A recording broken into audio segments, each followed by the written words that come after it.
Assalamualaikum warahmatullahi wabarakatuh. Halo teman-teman, kembali lagi kita akan belajar matematika bersama DR Taufik H. Oke, di sini kita akan mempersiapkan UTBK TPS bagian pengetahuan kuantitatif dengan kupas tuntas kitab numerik by Aco bab kedua. Ini adalah part kedua. Silahkan yang belum nonton part pertamanya, silahkan tonton dulu part pertamanya. Ya. Oke, di part 2 ini tentunya kita akan melanjutkan part 1. Karena part 1 kita telah membahas nomor 1 sampai 4, maka sekarang part 2 kita akan membahas soal nomor 5 sampai 8. Oke, seperti sebelumnya, silahkan ketika soal muncul, coba dulu selama 105 detik. Ya, oke, silahkan Anda coba terlebih dahulu. Ya, mari kita bahas. Oke, di sini nomor 5. Delta M didefinisikan untuk semua bilangan asli M sebagai hasil kali dari M plus 4, M plus 5, dan M plus 6. Artinya apa? Fungsi delta M itu tuh sama dengan M plus 4, M plus 5, dan M plus 6. Ya kan? Karena perkalian dari ini. Apabila N bilangan bulat positif, maka delta N pasti habis dibagi oleh, nah yang ditanya adalah delta N itu habis dibagi oleh berapa gitu, pasti habis dibagi oleh berapa. Nah kan ini N itu bilangan bulat positif, berarti bisa 1, 2, 3 dan lain-lain. Oke, di sini kita bisa saja, boleh saja kita mencoba mensubstitusi ketika N sama dengan 1, kemudian N sama dengan 2, dan seterusnya. Oke, kita coba saja ya. Kita coba saja untuk N sama dengan 1. Oh iya, kita definisikan dulu. Berarti delta N itu kan N plus 4, N plus 5, dan N plus 6. Ya kan? Nah, mungkin kalau kita coba N sama dengan 1, berarti kan delta 1 itu 1 tambah 4 itu 5 dikali 6 dikali 7, ya kan. Ini karena ini tambah 1 tambah 1, berarti ini bilangan berurutan kan. Berarti ini delta 1 tuh habis dibagi 5, dibagi 6, dan dibagi 7. Apakah habis dibagi 4? Enggak kan, berarti ini jelas salah. Terus 5 apakah bisa? Ya bisa, berarti mungkin saja benar, mungkin, masih mungkin. Terus ini 6 mungkin saja benar, 7 mungkin saja benar, 11 apakah habis membagi ini? Enggak, berarti jelas salah. Nah, kita lakukan itu terus. Untuk N sama dengan 2 kita coba delta 2, berarti kan ini mulai dari 6 dikali ini urut ya, jadi 7 dikali 8. Nah, di sini apakah 5 habis membagi ini? Enggak kan, berarti sudah kita eliminasi ini. Ya kan? Jadi sisa apakah 6 atau 7 yang benar. Nah, di sini coba kalau kita coba N sama dengan 3, kita dapatkan delta 3 tuh berarti mulai dari 7 dikali ini 8 dikali 9. Nah, apakah 6 habis membagi ini? Walaupun di sini nggak ada 6, tapi kan 6 habis membagi ini. Kenapa? Karena di sini ada 8 kali 9. 8 kali 9 tuh 72. 72 itu habis dibagi 6, ya kan? Jadi masih mungkin saja ini benar. Terus 7 apakah habis membagi ini? Ya habis, karena di sini ada 7. Jadi masih mungkin aja benar. Nah, kita coba lagi nih. N sama dengan 4. Kita dapatkan delta 4 itu kalau kita substitusi berarti ini 8 dikali 9 dikali 10, ya kan? Urut. Nah, di sini apakah 6 habis membagi delta 4? Iya, karena di sini ada 8 kali 9 72, sedangkan 72 habis bagi 6, berarti benar. Nah, di sini apakah 7 habis membagi ini? Tentunya tidak. Di sini nggak ada perkalian yang sehingga ini habis bagi 7. Ini kan berarti nggak habis bagi 7 ya, berarti salah. Nah, jadi kita temukan jawabannya adalah C6. Nah, dengan ini kita kan pakai metode substitusi ya. Nah, tapi sebenarnya tuh kita punya apa ya? Kita sebenarnya bisa mengerjakan ini dengan cepat tanpa mensubstitusi satu-satu. Nah, gimana tuh caranya? Nah, di sini perhatikan, ini kan delta M itu kan M plus 4 dikali M plus 5 dikali M plus 6, ya kan? Nah, kalau ini kita lihat, ini kan berarti 3 bilangan berurutan ya.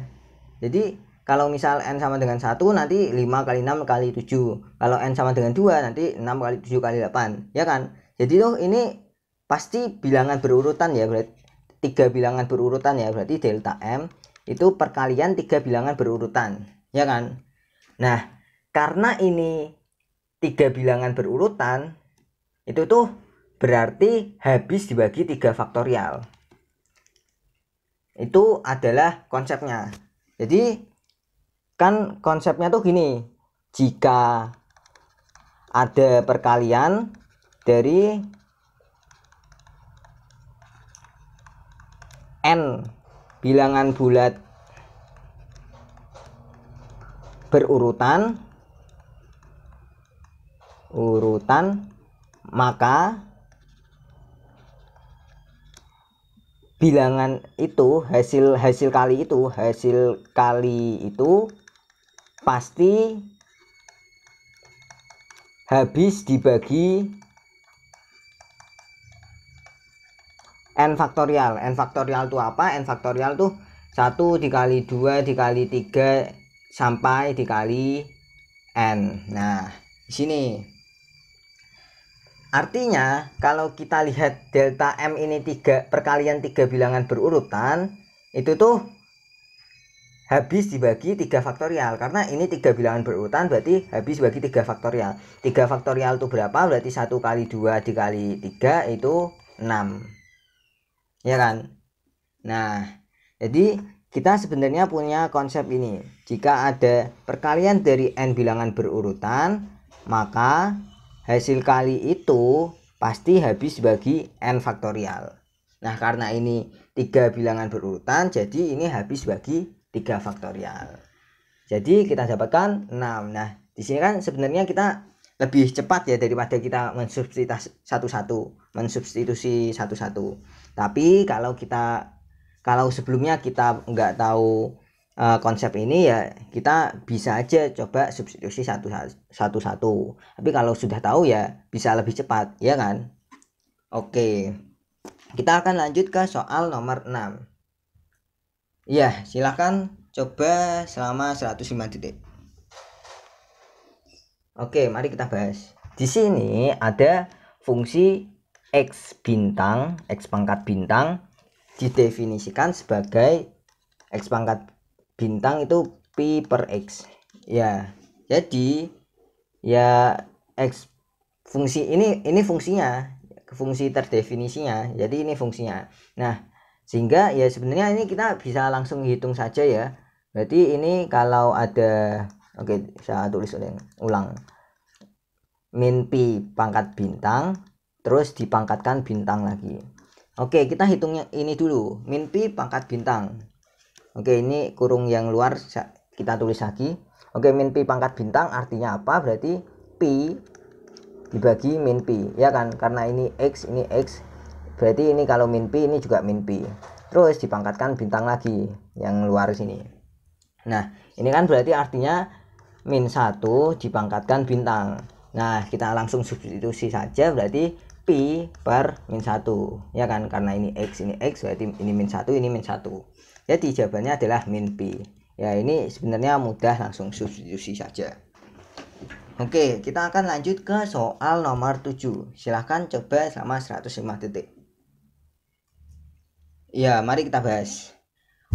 Untuk bilangan bulat M dan N didefinisikan M dolar N itu M min N plus N kuadrat. Mana yang tidak akan merupakan bilangan negatif? Nah, di sini sebenarnya kita bisa coba-coba saja. Coba masukkan yang Romawi 1 dulu. Kalau M itu A dan N itu A, berarti ini kita dapatkan ini A min A, ya kan? M-nya itu A, berarti M-nya itu A. Terus N-nya itu A, berarti min N-nya itu min A. Terus ditambah N kuadrat, N-nya itu A, berarti A kuadrat. Nah, ini kan habis, jadi A kuadrat. Nah, apakah A kuadrat mungkin bilangan negatif? Ya nggak mungkin, karena bilangan kuadrat itu pasti lebih dari atau sama dengan 0. Jadi mana yang tidak akan merupakan bilangan negatif itu 1 bisa saja benar. Oke, berarti yang ini jelas salah, ya kan? Kan ini yang ada satunya ini. Nah, tapi ini kita sama aja ya, harus mencoba semuanya, ya kan? Bisa saja jawabannya E atau C atau D atau bahkan cuma A. Oke, kita coba untuk yang kedua. Yang kedua itu A plus B dolar B. Nah, berarti M-nya itu yang A plus B, N-nya itu yang B, ya kan? Berarti kita substitusi saja A plus B, ya kan? Yang M, terus N-nya yang B, berarti min B plus B kuadrat. Nah, di sini kita dapatkan ini A plus B min B berarti A plus B kuadrat. Nah, apakah ini mungkin bilangan negatif? Mungkin sebagian dari Anda bilang ini nggak mungkin negatif, tapi sebenarnya ini bisa negatif loh. Coba, kalau kan ini kan A-nya bebas ya, A itu bebas. Kalau kita coba A sama dengan min B kuadrat min 1, kita substitusi ke sini jadi min B kuadrat min 1 plus B kuadrat sama dengan min 1. Lah, ini mungkin saja negatif kan? Nah, karena demikian berarti yang 2 itu jelas salah. Oke, kita coret yang 2 nih, yang ada 2-nya. Set. Oke, berarti kita tinggal cek apakah 3 benar atau salah. Ya kan, yang ini paham kan kenapa ini bisa negatif? Karena A itu bebas, jadi ketika kita milih A sama dengan min B kuadrat min 1, nanti hasilnya negatif, ya kan? Kan boleh-boleh saja kan memilih sembarang, ya kita coba aja. Nah, oke, lanjut ke yang ini salah. Oke, lanjut ke yang yang 3, yang Romawi 3. Ini kan A plus B dolar A plus B. Nah, ini sama ya, sama-sama A plus B, sama-sama A plus B. Ya, jadi ketika kita substitusi, M-nya itu ya A plus B, N-nya juga A plus B. Terus N-nya ini juga N kuadratnya berarti A plus B kuadrat. Nah, di sini ini habis, ya kan? Sama dengan A plus B kuadrat. Nah, ini kan bilangan kuadrat. Jadi, bilangan kuadrat kan pasti lebih dari atau sama dengan 0. Nggak mungkin negatif kan? Jadi, yang 3 itu juga benar. Jadi, jawabannya adalah D. Ya, sampai sini paham ya? Oke, kita akan lanjut ke soal nomor 8. Silahkan coba selama 105 detik. Ya, mari kita bahas. Untuk setiap bilangan A dan B, di mana A dikali B tidak sama dengan 0, didefinisikan A kurang dari lebih dari B, ya belah ketupat ini, A belah ketupat B sama dengan AB min A per B. Mana yang benar? Nah, di sini kita mencoba mulai dari yang satu dulu ya, seperti tadi kita coba yang 1. Apakah A belah ketupat B sama dengan B belah ketupat A? Oke, kita coba. Kalau A belah ketupat B itu kan berarti ini ya, AB. Oke, A belah ketupat B itu AB min A per B. Kalau yang kanan B belah ketupat A itu jadi BA min B per A, ya kan? Ini sama. Terus apakah ini sama? Ini sama ini? Kan ini sama, jelas ya. Nah, kita tinggal membandingkan ini sama ini. Nah, apakah ini pasti selalu sama? Tentu saja tidak. Coba aja kalau A sama dengan 1, B sama dengan 2. Yang ini bakal min setengah, yang ini bakal min 2. Berarti beda kan? Jadi enggak tentu benar kan? Ya, sebenarnya kalau kita mau coba bandingin ini, A belah ketupat B sama dengan B belah ketupat A, itu kita substitusi saja AB min A per B sama dengan AB min B per A. Nah, kita kurangkan AB, terus kita dapatkan dikali negatif 1 berarti A per B sama dengan B per A. Apakah selalu benar? Tidak, karena ketika A sama dengan 1 sama B sama dengan 2 itu nggak memenuhi, ya kan? Kita coba-coba saja substitusi gitu. Berarti 1 tidak selalu benar, berarti yang ada satunya coret saja. Ini ada 1, ini ada 1, ini ada 1. Nah, ini malah 2 sama 2. Oke, anggap saja yang C itu 3 ya. 3 saja sama 2 saja. Kita sama aja ngecek ya. Coba kita cek yang 2, nomor 2. Nomor 2 kita cek A belah ketupat A. Ya, ini nomor 2. A belah ketupat A, berarti yang B itu sama dengan A, berarti ini A kali A, berarti A kuadrat ya. Kemudian min A dibagi B, B nya kan ya, A ya, jadi min A per A itu 1.